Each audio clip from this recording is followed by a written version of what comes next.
샬롬 여러분 반갑습니다. 하명학 전도사입니다. 6월 23일 금요일 아침 묵상 시작하겠습니다. 먼저 기도하시겠습니다. 사랑하는 하나님 감사합니다. 주님의 전적인 은혜로 우리를 하나님 자녀 삼아 주시고 영원한 하나님 나라를 소망하게 하시니 감사합니다. 이 시간은 하나님 말씀 앞으로 나아갑니다. 말씀 통해 주님의 마음 알게 하시고 그 뜻대로 순종해 하나님을 기쁘시게 하고 하나님이 주시는 참 평안 안에 거하는 저희들 되게 하여 주시옵소서. 감사드리옵고 예수님의 이름으로 기도드립니다. 아멘. 이 시간에는 일상에서의 영성이라는 제목으로 하나님 말씀 함께 나누겠습니다. 오늘 본문 말씀은 누가복음 5장 1절에서 11절 말씀입니다. 무리가 몰려와서 하나님의 말씀을 들을새 예수는 게네사렛 호숫가에 서서 호숫가에 배 두 척이 있는 것을 보시니 어부들은 배에서 나와서 그물을 씻는지라. 예수께서 한 배에 오르시니 그 배는 시몬의 배라. 육지에서 조금 떼기를 청하시고 앉으사 배에서 무리를 가르치시더니 말씀을 마치시고 시몬에게 이르시되 깊은 데로 가서 그물을 내려 고기를 잡으라. 시몬이 대답하여 이르되 선생님, 우리들이 밤이 새도록 수고하였으되 잡은 것이 없지만은 말씀에 의지하여 내가 그물을 내리리이다 하고, 그렇게 하니 고기를 잡은 것이 심이 많아 그물이 찢어지는지라. 이에 다른 배에 있는 동무들에게 손짓하여 와서 도와달라 하니 그들이 와서 두 배의 채움에 잠기게 되었더라. 시몬 베드로가 이를 보고 예수의 무릎 아래에 엎드려 이르되 주여, 나를 떠나소서, 나는 죄인이로소이다 하니, 이는 자기 및 자기와 함께 있는 모든 사람이 고기 잡힌 것으로 말미암아 놀라고 세베대의 아들로서 시몬의 동업자인 야고보와 요한도 놀랐음이라. 예수께서 시몬에게 이르시되 무서워하지 말라, 이제후로는 내가 사람을 취하리라 하시니, 그들이 배들을 육지에 대고 모든 것을 버려두고 예수를 따르니라. 아멘. 우리는 흔히 사회생활이라고 하면 속된 것으로 생각하는 경향이 있습니다. 그 말인즉슨 교회는 영적으로 유의미하고 거룩한 곳이며 우리가 일상을 살아가는 삶의 현장은 영적인 영향력이 미치지 못하는 속된 곳이라는 생각입니다. 그래서 교회에서는 거룩하고 단정된 모습으로 조심스럽게 행동하지만 직장이나 자신의 생업의 현장 속에서는 신앙이라는 틀 안에 갇히지 않고 세상 문화에 적당히 타협하고 살아갑니다. 이와 같이 교회 생활과 일상의 생활이 구분되어진 삶은 오늘날 기독인들의 삶 속에서 사회적 통념처럼 받아들여지고 있습니다. 그래서 현대 기독인들에게 하나님의 음성을 듣고 말씀을 따라 살아가는 삶은 일상을 살아가는 자신에게는 적용되지 않는 성직자들이나 특별한 사람들의 전유물처럼 생각합니다.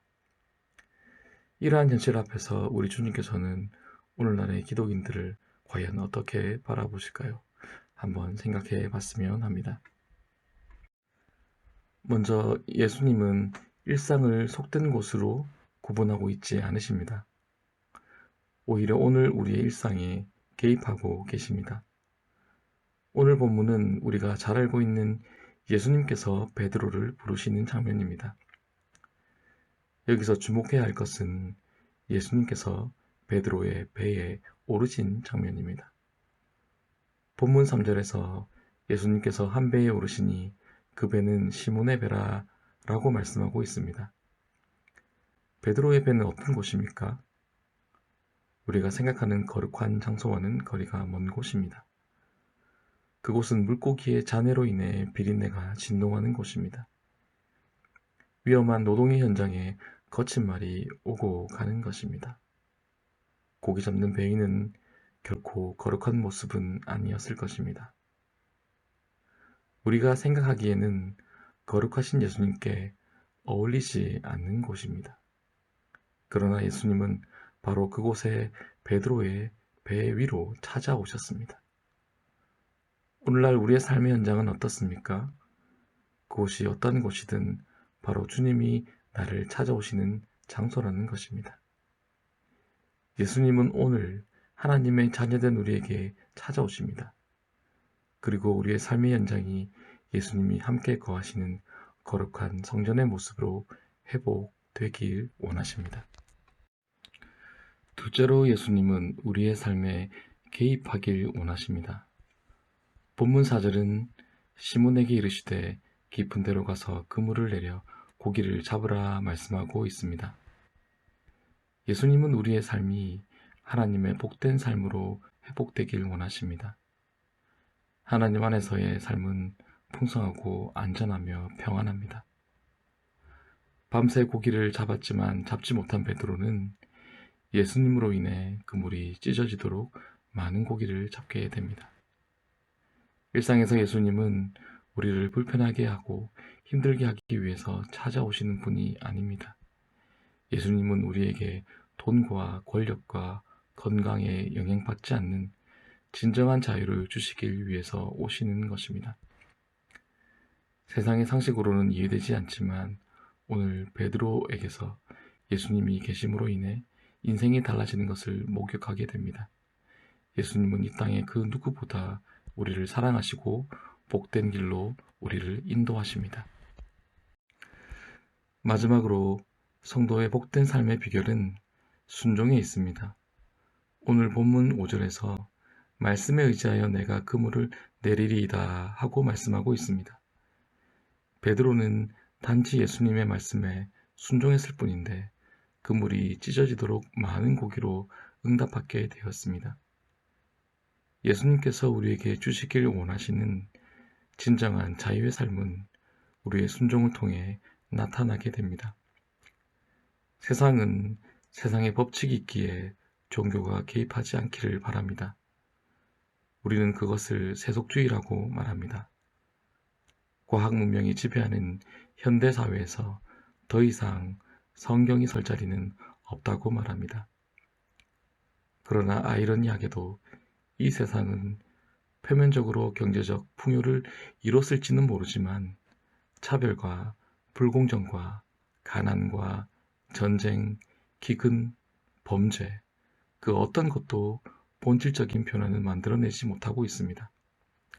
오히려 현대사회의 질서에 피로를 느끼는 많은 사람들은 국가의 제도적 틀에서 벗어나려고 합니다.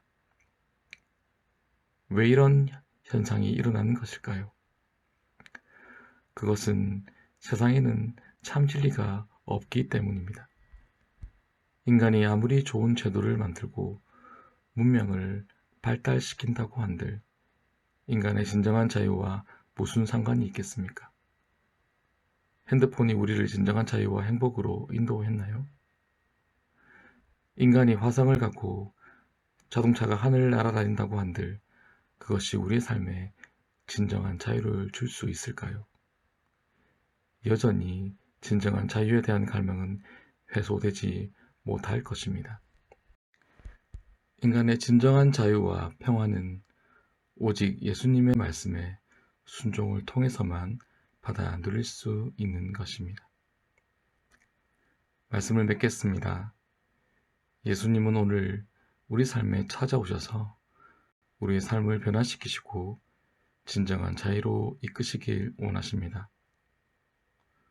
오늘 우리에게 답답한 현실이 있습니까? 풀지 못한 숙제가 있습니까? 도무지 감당할 수 없는 현실이 있습니까? 그러한 문제들로 인해 불멸의 밤을 지새고 계십니까? 그렇다면 우리의 일상이 예수님이 함께 하시는 거룩한 공간이 되도록 우리 삶을 주님께 내어드립시다. 그리고 주님의 말씀에 순종하는 삶으로 나아갑시다. 우리가 전심으로 주님을 찾고 주님 앞에 겸손히 무릎으로 나아간다면 주님은 우리를 도우시고 가장 선한 길로 인도해 가실 것입니다. 기도하시겠습니다. 사랑하는 하나님, 감사합니다. 어리석고 연약한 저희들 오늘도 기다리시고 인내하시고 주님의 복된 삶으로 인도해 가셔서 감사드립니다. 우리의 삶이 주님이 기뻐하시는 복된 삶이 되게 하시고 모든 상황에서 말씀에 순종하는 저희들 되게 하여 주시옵소서. 그래서 주님이 주시는 참된 평안과 안식과 풍요를 경험하는 삶 되게 하여 주시옵소서. 오늘 하루도 주님 손에 올려드립니다. 우리를 붙드시고 함께하여 주옵소서. 예수님의 이름으로 기도드립니다. 아멘. 오늘도 예수님의 말씀에 순종하는 복된 하루 되시길 축복합니다. 샬롬.